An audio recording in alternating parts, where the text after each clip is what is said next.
Well, that figure of 5,500 buildings that you mentioned, it's probably worth putting it into context. These are huge high-rise buildings with multiple staircases. It's actually nearly half the city that is currently without heating. And as you said, many of these homes are places that already were cut off a week or so ago, and gradually the heating got put back on. So as Daria Kalinyuk, prominent anti-corruption campaigner, put it this morning, she was commenting on the situation, saying, looks like they've just destroyed everything we repaired over the past week, but also trying to channel the Ukrainian spirit and saying, but everybody's got to get up and go to work. This is very much being seen as an attempt by Russia to break Ukrainian spirit. And the message that you get in the media and from people who are sort of in the public eye is very much, we must not let that spirit be broken. And opinion polls suggest that Ukrainians are still in their majority opposed to any territorial concessions and sort of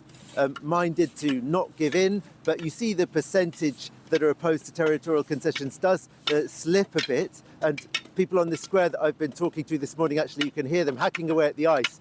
Municipal workers trying to make the square a little bit less slippery. I mean, all they had to say was, when is this going to end? So, of course, it is very, very hard as the cold temperatures go on, particularly with the heating situation. Power cuts people have got used to. The power usually gets put back on after a day or so. Not all the time, but enough so that people have electricity some of the time. But having no heating when the temperature goes down to minus 15 almost every night is extremely difficult indeed, added to which there's a significant number of homes in Kyiv that do not have water this morning because the pumps aren't working, and one of the water distribution facilities was apparently also targeted. So it's to be hoped that that can get put back on as soon as possible, because of course living without water is extremely difficult indeed.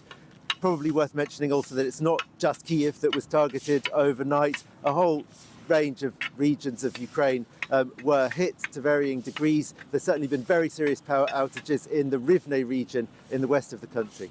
Meanwhile, Gulliver, for once, Ukrainian minds perhaps not just on the war, also other major stories, the Greenland issue, for example, being followed very closely there. I mean, what do Ukrainians actually make of it?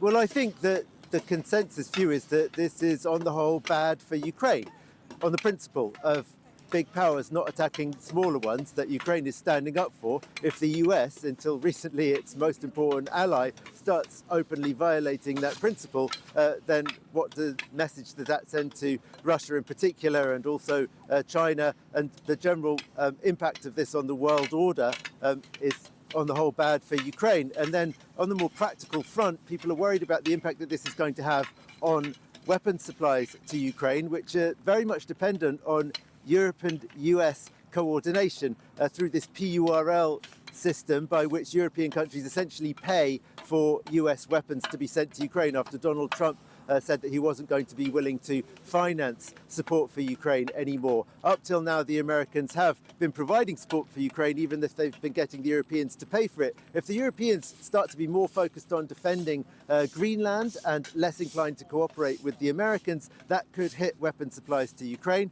And then there's also a concern here that Volodymyr Zelenskyy might not actually get to meet with Donald Trump in Davos tomorrow, as was widely expected, because the world's attention and the US president's attention has now turned so much more towards Greenland rather than towards the Ukrainian question.